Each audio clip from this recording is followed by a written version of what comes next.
Good morning, everybody, and thank you for joining us for our webinar this morning.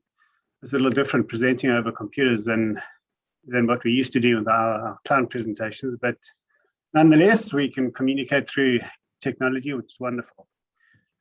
So this morning we've got Melanie Verwoerd with us. I'm not sure if she needs much of an introduction. Many of you will know, she was an MP for the ANC. She was also an ambassador to Ireland for South Africa, and then since then she's obviously kept her hand in as a political analyst. Just some notes before we start. So those of you who logged in on the link that was sent yesterday, please just be aware your name hasn't come up. So if you do ask a question, please just put your name behind your question. If you did log on using the link that came through last night or yesterday afternoon. And then just from a privacy perspective, please just be aware this is a closed session. We are recording it for people who want the recording. But please just be aware that Melani's comments are not, I think maybe she's speaking slightly differently as if she was speaking to the open audience if the press was there too. So just please be aware of that and just respect that position. And beyond that, Melanie, I think I'll hand over to you. There's no point in me carrying on. And thank you very much for joining us. Thank you for making your time available. And we look forward to hearing what you have to say. Thank you very much. And hello, everybody. I hope it's a bit warmer in KwaZulu-Natal if you are there. And then here in the Western Cape, it is absolutely freezing. And that you're all still keeping safe. You know, it's not a great time, of course, again, for the country. Quick disclaimer, I just want to say it's always important for me to say that even though I was part of the ANC, I am no longer a member, haven't been since 2001. And it's important for me to say that because usually when I criticize the ANC, people go, yay, she really knows the ANC. But the moment I say anything positive, she says, oh, it's just because, you know, she's an ANC lackey. I'm not that. I call it as I see it, both ways, positive and negative. Often annoy the ANC when I say critical things. But it's very important for me to say that. Having said that, I'm going to spend almost all my time dealing with the issues in the governing party for no other reason than, that is what is happening in politics at the moment. It's fairly irrelevant what's happening in the DA or the EFF or the Freedom Front Plus at the moment. But of course, very happy to answer any questions that you might have around that. So, you know, usually when people ask for political analysis, why people want to talk to me is because they want to know, is the country going down the drain or from a political perspective, or can we say with, you know, some sense of certainty is maybe a bit much to say in politics, but with some sense of certainty that, you know, things are going uphill or downhill. And for me, if you want to ask that question, there is really just one question that should be answered, and that is and it hangs around Cyril Ramaphosa. Which way is it going with Cyril? And that's not particularly because I'm a big Cyril fan. I do like Cyril. I know him very well for many, many decades. But it is because if you look around in the ANC, and let's accept there's not going to be any president that is not ANC for the next at least 10 years. I think most probably longer, but at least for the next 10 years.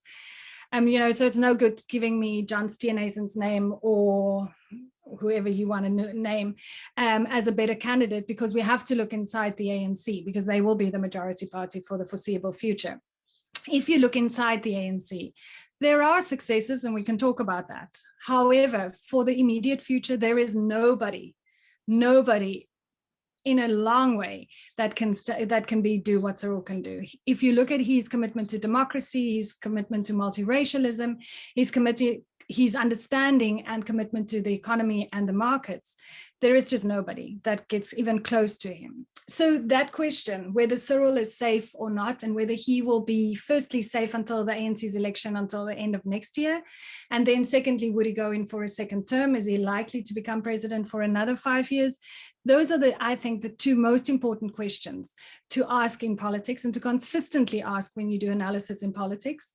The rest, there's a lot of noise, I mean, an enormous amount of noise.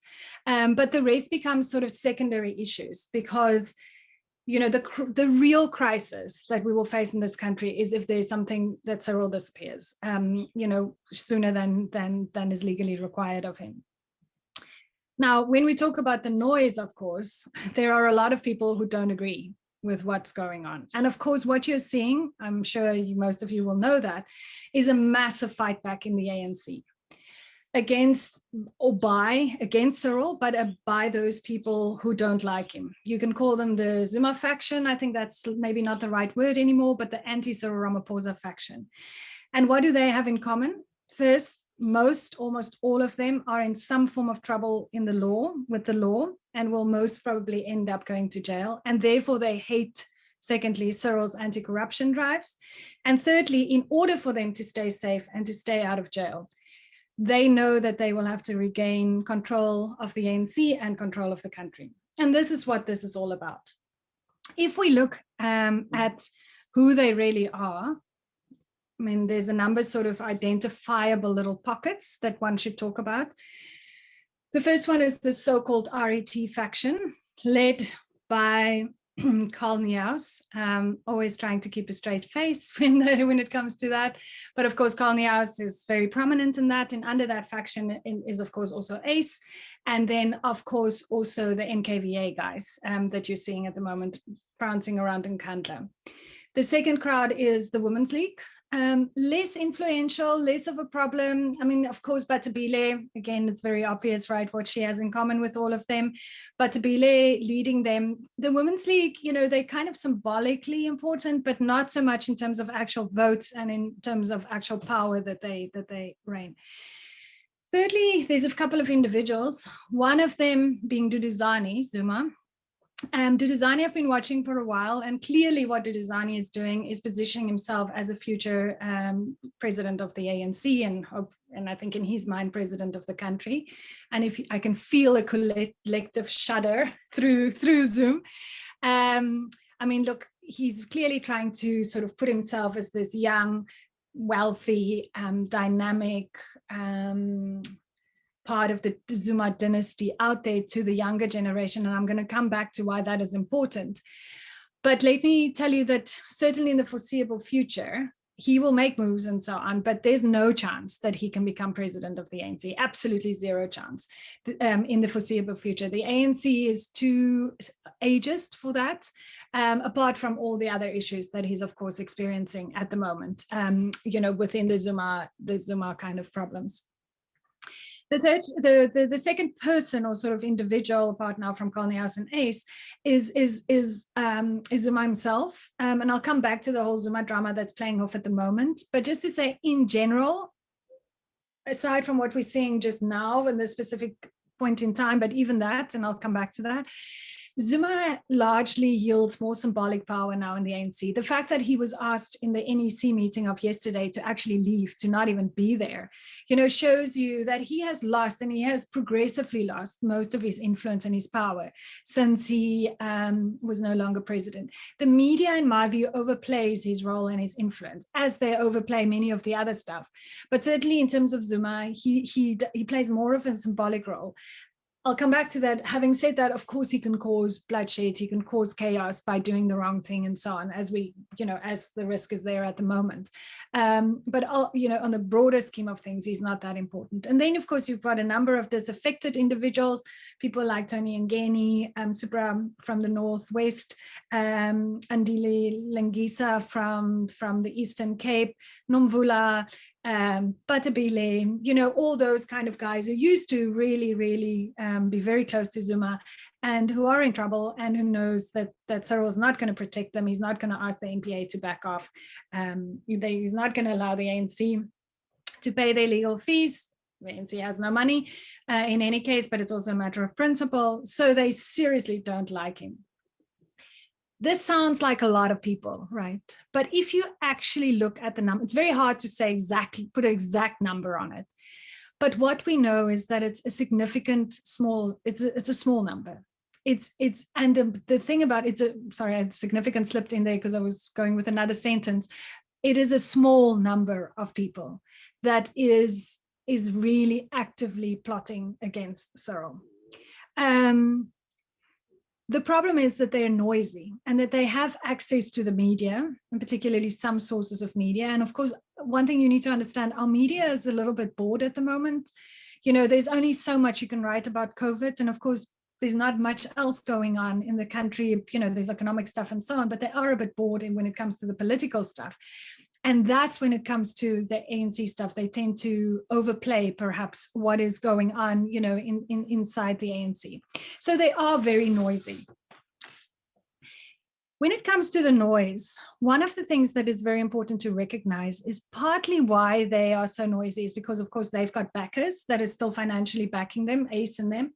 And of course, they need to show their backers that they are still relevant. Secondly, though, more importantly, if they want to regain power of the ANC, which they do, and thus eventually of the country, they know, and this is their problem, they know that they are not going to get much support of the over 35s of inside the ANC. And remember, we're talking inside the ANC for them to regain power. The ANC membership over 35 is very loyal to Cyril. They like Cyril. He's unbelievably popular if you check the opinion polls. They also don't like this whole corruption thing, and they feel that the ANC and the true ANC has really been damaged here, and they don't like it. Of course, the over 35s also have mostly, especially the slightly older ones, have a memory of apartheid days. So they also understand that things have actually improved significantly. And that's also, you know, there's much higher tolerance of some of the other issues. However, the under 30s, that big demographic bubble that sits at the bottom, is where ACE, the RET faction, the anti-Cyril Ramaphosa faction is focusing, because those are the guys that they need. Those are the only people that can really support them. And they know that to do that, they need to be far more radical. They need to radicalize in terms of their narrative, in terms of what they're doing. I mean, if you actually look even at Nkandla, if you actually look at the dramas going outside there now, the majority of the people that you will see there, including the so-called MK veterans, are very young. I mean, those veterans that think that they can now shunt people around are 18, 19-year-olds. You can see it. And you can see that's where they're trying to get their support. And in order to do that, they need to be radical. That's why ACE stands inside, because we know that that group, that under 30 group is a lot more radical. Those who were born post-1990, you know, they are impatient, radical. That's, of course, also where Duduzane is aiming his thing. But also, of course, that's the EFF demographic. And this is why you're seeing sometimes that this RET faction, ACE, Carl, etc., are far more in their narrative closer to the EFF than they would actually be to the ANC narrative. And it is because they're trying to get the young ones.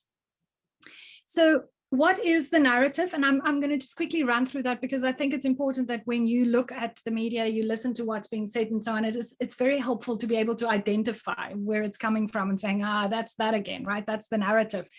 Also, so that you understand it's coming from a very small group and not the majority group, and so that one doesn't get too concerned too quickly. The first one is obviously that they're making themselves out to be victims. Do I need to say more? Zuma at the moment, but Tabile was the same thing. You know, they're taking away my pension. I'm a Black woman who's not getting my pension paid. You know, this is typical patriarchy, you know, still of apartheid regime stuff. Same story. This is a political thing. The victimhood is there, like bang. I have never heard anybody from the Cyril faction at any stage calling themselves victims. The second part of the narrative that they use, and this is where it gets more radicalized, is that they portray those who are in power at the moment inside the ANC and then also of the country as sellouts. So they would say, firstly, that those inside the ANC, Cyril and his guys, are sellouts in terms of ANC policy. So they would use things like the land expropriation, the Reserve Bank not being nationalized, etc., that they are sellouts, therefore, to the ANC conference and to ANC policy. The second thing is that they would say that they are sellouts in terms of the ANC constitution and ANC procedures. You saw that in particularly when it came to the whole vote around the public protector, where ACE said, used language like it's against ANC, or some of the other people as well, that it's against ANC policy and ANC's constitution to vote with the enemy, being the DA, which is total nonsense. There's nothing like that inside the ANC, but it's something that they project out in order to gain support. And then lastly, of course, and you're hearing a lot of that narrative now in terms of people being interviewed in Kanda, is that Cyril and Cyril's faction is in the pocket of big business, and they're bringing the old Gupta term of white monopoly capital. You're hearing that again surfacing a lot. Again, of course, nonsense. The reason why they do that, and that came particularly, it was very visible, that one NEC meeting where the story came out, and of course they sold it to independent newspapers, sold in inverted commas, which just boggles the mind that they can write something like that without actually, checking in properly about that. The story that Rupert called Cyril and told him to get rid of ACE, which is so laughable. But the problem is in the narrative, then when you send it out to people who are not really averse with all these things, the radical youth, then of course, any decision that the NEC made around ACE that weekend will be questioned under this cloud of, but that's actually just some white rich guy who's telling Cyril or pulling the strings of Cyril. So that's the second sort of general narrative, the issue of sellouts. And then lastly, of course, the judiciary, that they are biased, that they are not, that they're politically driven, etc. Very dangerous narrative. And I think that's most probably the best thing that has happened with this constitutional court case, is that that's been, very clearly said that needs to stop. So is Cyril safe? For the first 16 months, let's answer that question of first 18 months now until the ANC's next elective conference. Absolutely. I have been saying that for the last 2 years. When a lot of analysts have been saying he's imminently on his way out, please don't listen to these guys and these voice notes and so on, who say, I have really good information that they're about to vote him out at the NEC. It's not going to happen. There's nothing on the cards like that, nothing that indicates that to me. Remember, it's very difficult to get rid of a sitting president, both in and outside of the ANC. You can only do it through a vote of no confidence in Parliament, where you would need the ANC to vote with it. Nothing like that happening at the moment. And secondly, when you've got, otherwise you need an ANC elective conference. It has to happen there. It can't just be the NEC. That's not on the cards at all. Her early elective conference, 6 out of the 9 provinces needs to ask for that, or 5 to 6 provinces. Nothing like that is happening at the moment. Most importantly, the NEC knows, and the general ANC leadership knows, that they cannot win an election without Cyril. The opinion polls show them that, and they just, even for self-preservation, they will not get rid of him in the next 18 months. So let's take a breather around that. The second question then arises, is he safe for a second term? And I think there's multiple factors that we need to look at before we can answer that question. The first one is, of course, is he willing to stand again? Is he going to do a Madiba on us and just do a one term? Of course, Cyril doesn't really need to be president. He's rich enough, most probably wealthy, well-known enough. He never needed to do this, but he wanted to finish what he started in Kudesa. He wants to bring the country back to form. He wants to change the economic situation in the country, and that he hasn't finished. So for me, I don't think he's finished what he started. COVID made that even more problematic for him. And so I think he will stand again. Or, if his health is fine, which there's no indications that it's not, I'm pretty sure that he will stand again. The second thing is, can he reduce the votes that on his side, that people don't split his vote? So can he convince candidates not to stand against him? And that is, people like Zweli, Paul Mashatile, William Keys, Paul Mashatile, David Makura, maybe, that he just, Lindiwe Sisulu, although she's most probably more popular on the other side, that he can convince them not to split his vote. So that would be the second factor. The third factor, ANC membership, of course, how the branches, how the provinces weigh up has got a lot to do with what the outcome is in the end. A little bit worrying is that the ANC's membership jumped up under ACE's, SG's ship. It jumped up from about 900,000 at Nasrec to about 1.4 million in December. It was then when they did another audit. Bit worrying, exactly what Zuma did while he was kicked out of the ANC way back. He formed a lot of branches, tried to get a lot of support. part of the problem what the ANC is still struggling with. So we'll have to see. The ANC is doing an audit now just to see, if it's all legit and so on and so on. And the membership drives will continue. It always rises quite sharply just before an elective conference. And it would just be very crucial that Cyril's faction is very much involved in that membership drive and that it's not just controlled by the other side. So the membership issue is going to be a big determinant. Fourthly, how the judicial processes play out in the next year and a half. But Cyril is on a roll at the moment. He's clearly, it's clearly coming more towards, it's often falling more towards their side. And I mean, that tends to happen when you are more on the right side of things than the wrong side of things. So, it is important that keeps on going his way. I think the ACE case in terms of his challenge against his suspension in the ANC is a very important one. I can't see it going ACE's way unless the ANC made a procedural mistake in terms of their own procedures. That way they will then fix and just do it again. So my guess is it will go his way. I mean, I'm not a lawyer, but from speaking to lawyers, but it is quite important that goes the right way. Fifthly, how COVID plays out, that is not as important for me in terms of whether Cyril will win or not. Of course, it's incredibly important for the country and for all of us on a personal level. But I think the majority of ANC members who will vote for or not vote at the elective conference for Cyril, they understand that there is a crisis. They know there's a pandemic. They accept that there'll be most probably a number of extra waves still coming. I don't even think the rollout out of the vaccines panic them too much. I think the only real disaster could be if something goes wrong with a vaccine, if there is some major reaction, deaths because of the vaccine, that could cause a crisis for Cyril. But that's so unlikely to happen also, with SAPRA and also the fact that so many vaccines have been given around the world and we haven't seen any disasters. And so I think that's very unlikely to play a role. And then sixthly, local government elections, if they do, they will take place before the National Elective Conference. They might not take place this year still.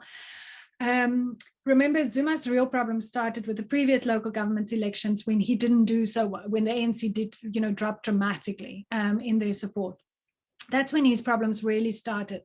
Given that the ANC understands that holds on to this thing that Cyril is the big elections winner for them, if they do particularly badly in the local government elections, that could pose a problem for Cyril when it comes to next year's elective conference, because then one of these big things that he's an election winner for the ANC starts falling away. So I think those 6 factors. There are many people in the ANC who says that Cyril will stand unopposed, that he's so popular. I think that's a bit unrealistic.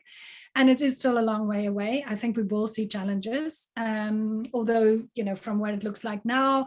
But I think all things being equal, I think there's really nobody at this stage that can challenge Cyril in any serious manner. Let me just quickly turn to what's happening with Zuma and Nkandla. Of course, I think we can all agree. I'm not going to go into that for too long. This was a very important court case.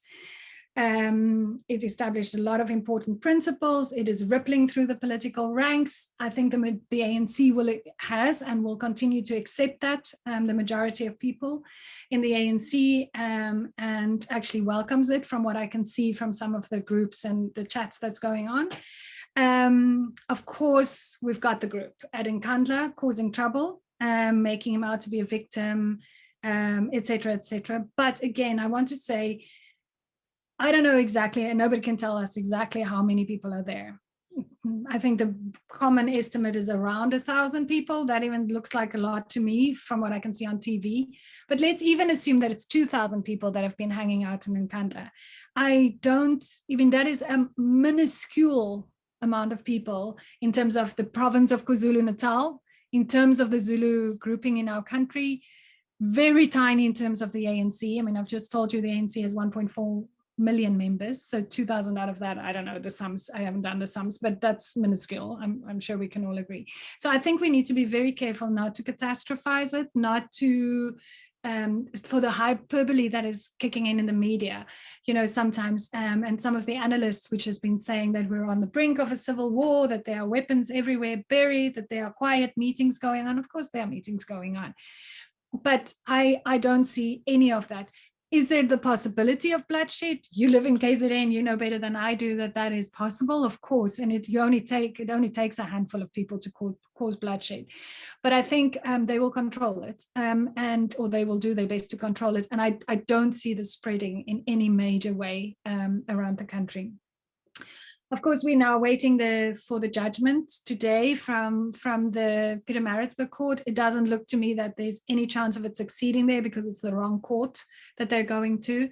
There is now the reports that Minister Mkhele has asked the Con Court to just not force the police to continue with having their arrest done. I mean, I again think that's a bit of a strange angle that he was asking the Con Court. I don't particularly think it does any good to arrest him now. I think you just aggravate the whole situation around Nkandla. The last thing that Cyril can afford politically is a little Marikana happening there. You cannot have that. So I think even though, of course, we can criticize the police for not enforcing COVID regulations, of course, we can criticize them for not breaking up the thing and for not arresting Zuma. I think on the bigger scheme of things, it's most probably the better way to go is to say whether he gets put into jail this week or next week is not on the bigger scheme of things that important. The next thing is, of course, then that on next Monday, the Con Court will hear his appeal for rescinding their order. Again, I'm not a lawyer, but from all the lawyers that I've spoken to, it doesn't look to me like there's any grounds in law. Look, they might reduce the sentence slightly now that he's finally playing the I'm really old, I'm really sick, I don't have money kind of card. And so they might reduce the sentence. However, I don't think it matters that much whether he goes to jail for 5 months or whether he goes to jail for 15 months. The point is that he goes to jail and that he has to put on an orange overall. And that is a super, super big deal in so many respects, legally, politically, our image abroad, everything. So I think, I think we most probably will see a little bit of a delay now. It also allows the thing around Nkandla most probably to peter out a little bit. People don't have that kind of staying power usually. It's cold. It's maybe not as cold as here, but I'm sure it's also cold there at night. People are going to get hungry. Those who have work will go back to work. So I also think it will sort of calm things down.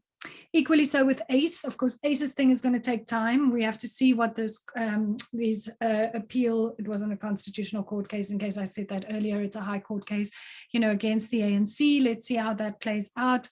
ACE's days are numbered. I mean, there's just too much piling up, I think, in that. He's obviously trying to buy time to put himself in front of either the ANC's General Conference, the NGC, which is still haven't been scheduled. So I'm doubting increasingly that it will still take place. And if it does, it will most probably be virtual, which would make it really difficult for ACE to plead there that the members overturn the ANC NEC's decision. Virtual is very difficult for that grouping. They need the dark corners, they need the places to hand over the envelopes and stuff. So they struggle. So I don't think that's going to work for him. And alternatively, he's going to try and delay it, of course, to get to the National Elective Conference of next year. And it's difficult to judge now what will happen there. We will have to see how things go on. But I think if things go the way they're going now, I think the wheels would have turned too much by then for ACE to succeed. One brief other point is just around the local government elections that I wanted to make. Of course, as you know, Judge Moseneke is hoping to bring out a report whether we should go ahead with the elections I think he's hoping to have it out on the 21st of July. I think it becomes increasingly difficult to see that there will be an election given the third wave that's going on, because it's not only about the actual day, of course, it's about allowing political parties enough time to mobilize beforehand, and to canvass and etc. So I think increasingly it looks difficult to see how they will do that in a safe manner. They are running out of time because they will need a constitutional amendment, and it takes a minimum, and I don't think it's ever been done in such a short time, but legally you need at least 60 days to pass a constitutional amendment. And then you have to have all your ducks in a row. There can be no break anywhere. And then, of course, a 2/3 majority in parliament, they will get the 2/3. That's not, as long as the ANC agrees with it, they'll get the 2/3. That's no problem. The bigger problem is more just the timing. So they'll need to move quite fast on that. If the election does go ahead, it's very difficult to predict exactly with local government elections in particular. People vote very differently, and polling is very difficult in local government, far more complex and expensive to do. So there are not that many reliable polls around. But from by-elections, we can see that the ANC is basically holding, or maybe even increasing a little bit. The EFF is also holding their support. Interestingly, in KwaZulu-Natal, this has been happening since basically the last national elections. They are gaining support in KwaZulu-Natal. DA, of course, has been an absolute bloodbath for them so far. And my guess is unless they pull their act together, this will continue to happen. And particularly in the inland provinces, not so much on the coastal provinces where they tend to have a lot of support and continue to hold it at both KZN and then, of course, the Western Cape, where they will hold it. They will keep control of the Western Cape and the Cape Town Metro, I'm sure, for a while. But they are struggling a lot when it comes to the inland provinces and really getting punished there. And the Freedom Front Plus is mostly picking up what they are losing. In general, so the DA is definitely in trouble, in big trouble. They need to really sort out what they want to do and how they want to project themselves in the future. The EFF is also struggling a bit, partly because they can't do what they are used to doing, and that is having their big rallies and holding court and that kind of thing with Malema. And then, of course, there's still the whole VBS thing, which is increasingly becoming a problem for them. I want to pause there by just, before we go into questions and answers, by just saying, in general, I feel from a political, I know there's a lot going on in the economy and there's a lot of reasons to be down and worried and concerned, but politically, we're actually in not such a bad space, contrary to what the media would like you to believe. I mean, we're seeing this major moves around ACE, major moves around the former President Zuma. You know, the legal system is holding and getting stronger. Cyril is there, he's getting stronger, his support is getting bigger and bigger, and he's moving in the right direction, both in terms of the corruption issues, in terms of the SOEs, in terms of his commitment to doing the right things in the economy, and now with COVID as well as the vaccine drives. That was admittedly, you know, difficult to secure all the vaccines and slow it in the beginning, of course, but now it seems to be gaining momentum very fast. And so, you know, there's a lot of light for me at the end of the tunnel here. We're not out of the tunnel yet, but there's a lot of light there. And I feel there's not any sense of major dread or anxiety from my side in terms of politics at the moment. And I've been in this game for a very, very long time. Although I should say, of course, politics, it can change at any moment. But you know, in terms of the bigger things, in terms of Cyril, as I said, I feel very positive at this stage. I'm going to pause here and rather let us have a bit of a chat for a few minutes and see if I can answer some specific questions. Thanks, Matthew. Thank you, Melanie. So there is a Q&A section in the Zoom app if you'd like to pose your questions. Melanie, could I kick off with one question? Cyril Ramaphosa seems to be taking a more active role in leadership, whereas in the past it looked like he was leaving things up to his ministers. But we've seen him override what looks like he overrode Gwede Mantashe with the private production of electricity, and we've seen with the COVID announcement, it looks like we're not seeing as much of Nkosazana and Dlamini Zuma. So is he taking a more active role now that he maybe has less clouds over his head? Look, I think one must be careful to say that he did not take an active role, because I don't think that is 100% correct. Cyril has he's a very different style of leadership, which people often see as weakness, but in fact, it is most probably his biggest strength. And that's how he survives, is that Cyril leads not from behind. He's very much in front, but he rules inclusively. He's not a bull in a china shop. He brings people in with him. He makes sure that he has the support. He works very much with the system, like the judicial system and so on. He doesn't take on fights that by direct confrontation. if there is another way of doing it. So if the courts can deal with it, he's going to allow the courts to deal with it, because it gives him a little bit more breathing space to do things when he needs to do the unpopular things, like Wedi, like firing Malusi Gigaba. He allows the processes to play itself out. He's not a weak leader. He just doesn't do things in the conventional way, which people think that he does. And I think, if anything, part of the problem was in the beginning that everything had to be Cyril. There was such a weakness in the cabinet, such a weakness in the ANC, that everything was Cyril. Cyril had to do everything. And that's, of course, not healthy, and it's not sustainable, and he can't do it.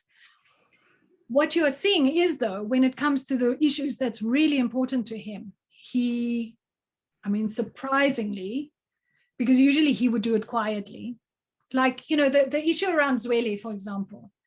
People were screaming, why isn't he firing Zweli? Why isn't he firing? Zweli was always going to be suspended. And but the only way is that Cyril does it in a proper way. So he obviously phoned Zweli and said, you need to step aside, bro. You need to take leave. Let's sort this out. Let's see what comes out of the SIU. Let's do this properly. Let's see what comes out of the SIU. My feeling is Zweli is in big trouble. And then Cyril will have to let him go. But he will wait till the process plays out. And that sometimes then people think is weakness. I think that's the way he survives. That's actually a strength on his side. But then when it comes to the real things, the really, really big things, then he overrides somebody like Wedi. And he just goes, Wedi still last week said it was only going to be 1 megawatt, and suddenly it now becomes 100, and Cyril says, no, this is just too important, and sorry, Wedi, this is the way it's going to be. So I think Cyril has always, I'm answering in a long way, but he's always been there. Take his personality and leadership style in account, but that does not mean that he's weak. I often tell this story, and I'll just briefly do it. There's a very funny skit that Trevor Noah does, where he says, we as South Africans, we always are a bit, in Afrikaans, we say averechts or stream up, we always do things another way. When the whole world will be going that way to reach that point, South Africa would say, no, we'll meet you there, né? But we're just going this way first, Cyril's a little bit like that. You will think Cyril is nowhere. You will think that Cyril is not involved. You will think this thing is going to be a disaster, and everybody's looking this way and shouting, where's Cyril, where's Cyril? And the next moment, when you look to your side, Cyril's right there and the problem has been solved, but he was doing it in a different way. So, yeah, but I do think obviously it helps him. The more things pick up momentum, and particularly the ANC is the big problem for him. The more it picks up momentum, that things are going more his way, the more the NEC is strengthened with support for him, of course, the more he can breathe a little bit easier and do more unpopular things. Okay, we have a question. It says, will we ever see the Guptas back in SA, and in brackets with some money? Well, I don't know if you saw this morning on the news, there was a report that Interpol has now put out a red alert for them. So this is obviously following also the extradition orders that was finally the UAE agreed to sign and start implementing. So the net is definitely, it's closing in on them, right? I mean, strictly speaking, they should have been caught in India already, because South Africa does have an extradition order with India. But somehow, that hasn't worked. So now Interpol is involved, according to the reports. So it looks like you need to go, South Africa has extradition orders with most countries. So they would have to, and if they don't, they have good cooperation. So they would have to go pretty far now to completely be able to evade capture. Will we see any money? Well, I don't know. That is for the international forensic agencies and so on, because the money is obviously long gone. It's not in the country anymore, or most of it. I mean, they still talk about money in garages around Nkandla, but I don't know if that is true, but or cash. But the majority of Gupta money would be way out of the country. So if we don't get the money, at least hopefully we will just get some form of justice, and they would end up in jail at least. They can keep Zuma and Ace company. Yeah. Okay, and Jess is asking, at what point, if ever, does poverty and hunger cause social unrest or populist politics to spiral uncontrollably? Or are we there and we're coping as a country? it's one of those things that still moves me, both from a political perspective and then also from a socioeconomic, which is what you're raising, is how calm people stay. It always surprises me. It still surprises me when I look at the political stuff and what happened, especially to people like Winnie Mandela and so many other people, that people didn't actually revolt and just hit back at the whites. I still think it's one of those amazing wonders of South Africa. And then on the socioeconomic front, the whole resilience that people hold, that people somehow make do, is very moving and very, sometimes hard for me to understand how that happens, that people can be like that. Look, having said that, you need to never push people too far. We've seen it all over the world, right? You cannot push people too far. And it's something that needs to be watched. And this is, for example, why it was so important to bring in the 350 rands, as meager as that was, to help people during COVID. Of course, it's also why they are discussing a basic income grant. And yes, there's nothing that shows at the moment that we were going to see a total anarchy in terms of protests. Will we see more service delivery protests? Of course we will. You always see them in the winter, particularly when people suffer more, it peaks. But of course, at the moment with COVID, it's the COVID regulations, it's clamping down on that. So it doesn't look like we see a complete meltdown yet from society, but there are always those signs, things like the xenophobic violence that we're seeing. That's not inherently only because people dislike people from other countries. It is because the pressure is there in terms of the economic and the access to services and so on. And then, of course, it bubbles up in something like that. So, of course, the pressure points are there, but I don't think we're at the point where people are going to, massively take to the streets and overthrow the government. That's not there. Okay, and then another question, what is going to happen with expropriation without compensation? Okay, so I don't know if any of you had heard me speak on this before. I'm still where I was with that, right? It's of course a product, and I've been doing for 3 years, I've been doing sessions around just that, so I won't go into the whole long thing. But of course, this is a product of, well, one must say, of course, there is a real issue. There is a real issue in terms of land redistribution not having happened efficiently enough since 1994, that there had been a lot of corruption around that. The ANC is very aware of that as well. And they admit that quite openly. But the second issue is then, of course, that what we're seeing now is a remnant of what happened in Nkandla and the whole factional fighting within the ANC.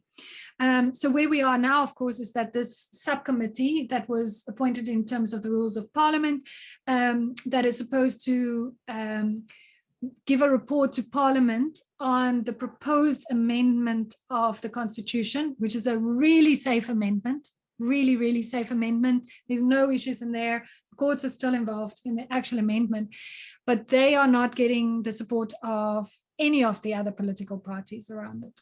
I wrote a column in News 24 about 2 weeks ago saying, in my view, if the DA had any sense, they would vote with the ANC on this amendment, because this amendment is incredibly mild. And in fact, it strengthens individual ownership, property ownership, and it puts the courts right in the center of it. It just clarifies what the Constitution already allows, and the Constitution already allows for expropriation without compensation. And in fact, the current bill that's being tabled, that was tabled to this committee, is actually just strengthening that. It's not in any way dangerous. The problem is now, because the ANC cannot get support from the DA or any of the other sort of moderate parties on the more, than if anybody's at the left anymore, but on that side, on the safer side, on the sane side, is that they're now kind of pressured to negotiate with the EFF. And of course, the EFF is going much further. The EFF is saying, no, this must all be in state custodian land, with custodianship, which of course we can all agree would be a total disaster. The ANC won't go that far. They won't agree to the EFF.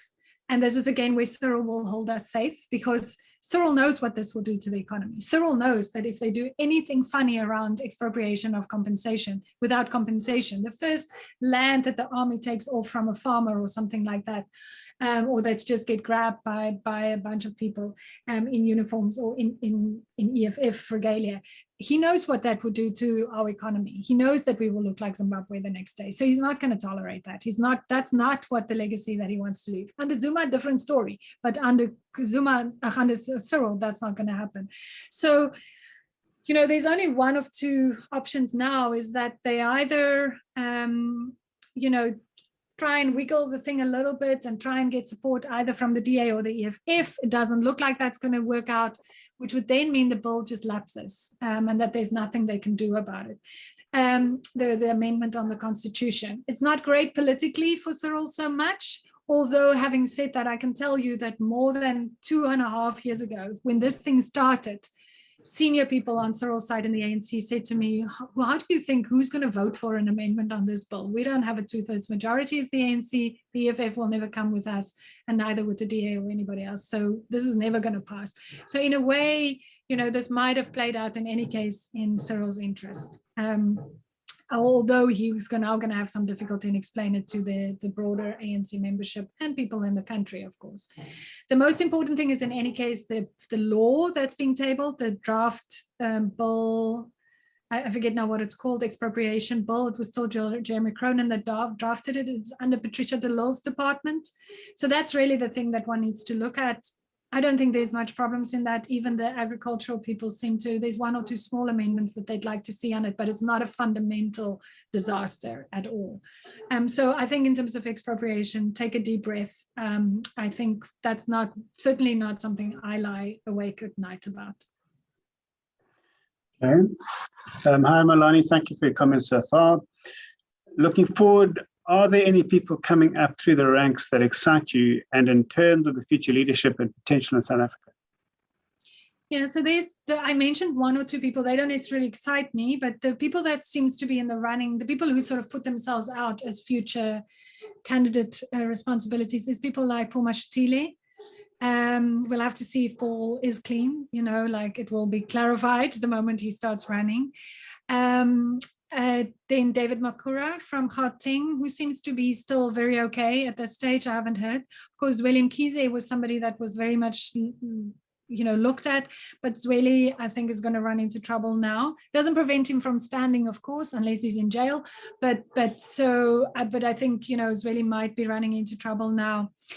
So those are sort of people. And then, of course, you still have Lindiwe Sisulu, but given her history, and the struggle that she's had to gain significant support with the last conference, I don't think that she is really in the running. In terms of the future, so let's assume we're talking about Cyril getting another 5 years, so at least another 5 years from now, then there are a few people coming up the ranks that do interest me a lot, that I'm keeping an eye on. The one guy from Northern Cape, who's the premier there, Sumani Saul, very interesting guy, very much in the Madiba kind of Cyril line of thinking, and the way he behaves, the way he puts himself out there. The only problem is that when you come from a very small province like the Northern Cape, it's quite difficult to gain enough support inside the ANC. So he'll have to work really hard if that's his plan, but I really like what I'm seeing from him so far. And then, of course, Ronald Lamola is the other person that's being mentioned for the longer term, the current Minister of Justice, but he's very young at the moment. I mean, I think he's still in his late 30s, if not very early 40s, but I think he's still in his 30s. So too young at the moment. Again, the age issue is an issue within the ANC. So we're talking, into the future. So there are people, and then, it's 5 years from now is or 6, 7 years from now is a very long time in politics. So there can be a number of people that jump up, but those are sort of the names that's in the pot, and that's being mentioned at the moment. And then what is the likelihood of a split in the ANC in the near future? And for those who might leave to join, possibly strengthen the EFF? So let me first just say, split is the wrong word. Split means that there's there was always this talk called Cyril split off and so on. Split means that there's actually a big sort of thing that happens, and the ANC gets split, maybe not down the middle, but a significant amount of people. That doesn't happen. It won't happen in the ANC. It's just not how it works. You know, people, a grouping of people might leave the ANC as they have done before, when Terra Rakota and them left, with Cope. What other, EFF is a good example, when Malema and them left, you know, but it's a grouping of people that then leave. It's not a major split inside the ANC. Might some of them go and join the EFF? Yeah, most probably they could. You know, they could try and set something new up. Very difficult to do, as we've seen. The problem is, though, so if you're talking about ACE and the grouping I've been talking about, remember, their aim is to stay out of jail. But to do that, they need to get control of the NPA and, you know, the police and that kind of thing again, and the intelligence services. But to do that, you need to be in power. And so you are not going to be in power if you leave the ANC and go and form something else. That's not going to happen, not in the foreseeable future. And so they don't want to split off, right? So because they will lose power. So it's in their interest to regain power of the ANC, not to move out of the ANC. Equally so, Cyril and them won't split off, because the moment he splits off, he's no longer president of this country and he has to go and sit on the opposition benches. So why would he give up his power? So this whole talk about split is perhaps also something that comes up a lot in the media, but isn't really, you know, I'm not saying there's not some people will leave, let them leave. But it's not going to make a major difference in terms of the power balances. It won't. Okay. And then the next question is about Ramaphosa's decisions. I'm not sure the introduction here, but it is, as you saw in the initial lockdown, Dlamini Zuma overruled the president on the cigarette issue. He does not come off as being in charge of his own party. Okay. Can I just say that's a false narrative? She definitely did not overrule him. There is absolutely no chance that it's not in her political DNA to make a decision on her own, or just stand in front of the press and makes up her own mind. I don't have time to do that now, but I mean, if you want to, I can tell you the whole long story and how it happened. They thought that they were going to allow it. Then they got input at the time from the medical professionals and public people. And there was something like 4,000 people who presented or gave input on it. By vast majority of them said that they had to ban the cigarettes sales. You know, and in retrospect now in retrospect, we're all geniuses, right? And of course, every single person in the country at the moment is now a virologist. You know, we all know. We're virologists, we're sociologists, and we're political geniuses. All of us now know what should have been done and what should be done and so on. But it was not what happened at the time. They changed their minds. And Nkosazana, I'm not a big Nkosazana fan. Honestly, I'm not. I've worked with her in foreign affairs and I'm not a big fan of hers. But I think in that case, it was very unfortunate and unfair how that was projected, as that it was her overriding the president. And they are actually very close. And from what I hear, even at cabinet, they sit next to one another all the time. She's been helping him, getting farmers to talk to him directly and quietly around the expropriation issue. She's a big support to him. So, and they were always actually quite close. You know, even obviously, you know, while they were opposing each other during Nasrec, but even then it wasn't a bad antagonistic thing between the two of them. So that was a false narrative that was created. It just isn't what happened. So I don't think he does have, I mean, he does have control over his ministers as much as you have control over anybody, right? So he can't prevent Zweli from doing something stupid with Digital Vibes, or getting a stupid secondhand bakkie, you know, and sacrificing his whole political career for a secondhand bakkie and a DSTV decoder. He can't control at that micro level, but do they listen to him? Can he give instructions? Of course he can, but he cannot run the government on his own. So mistakes are also going to be made. You know, Brian Patel is going to bring out stupid regulations about boob tubes, and I'm sure if one was to be next to the president, the amount of times he will have to do this, you know, when he sees what some of these guys do, you know, the detail of what they do must be quite frequently. Okay. And then one last question about the NHI. Any comments about the NHI? Yeah, see, I said like I wouldn't lie awake about the issue around the expropriation. NHI, different story. I am very concerned about that. And I'm concerned because it is it's storming ahead. And it seems pretty unclear for me exactly what the outcome of it's going to be. And the problem is that I'm not sure who's fighting for us as citizens.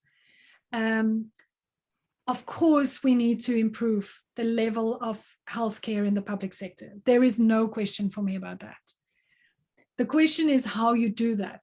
Is it the right way to break down, and is that what's going to happen? We don't know. But to stop private medical aids, and what happens if they start destroy, what I'm worried about is that whilst they are trying to bring up the state side of things, that in the process they destroy the private medical care, and then suddenly it's too late, and then you're just sitting with a mess. The problem is, what I'm saying is that for those of us who are private patients, who have private medical aid, and I presume that would be the vast majority of people on this call, the question is who's fighting for us? It's not the big hospital groups. They are in a war room with Cyril, which is a good thing. So they are talking to Cyril about that. So he's pulled them into a grouping with him. But for them, it's ultimately a money-making thing, right? This is about shares and shareholders and stuff. So the ones I speak to say, yeah, but we're going to get more business because the state is going to make use of us, in the private healthcare. Fair enough, but is somebody looking after us as individual healthcare people and after the doctors and so on? And as you will know, doctors are not activists.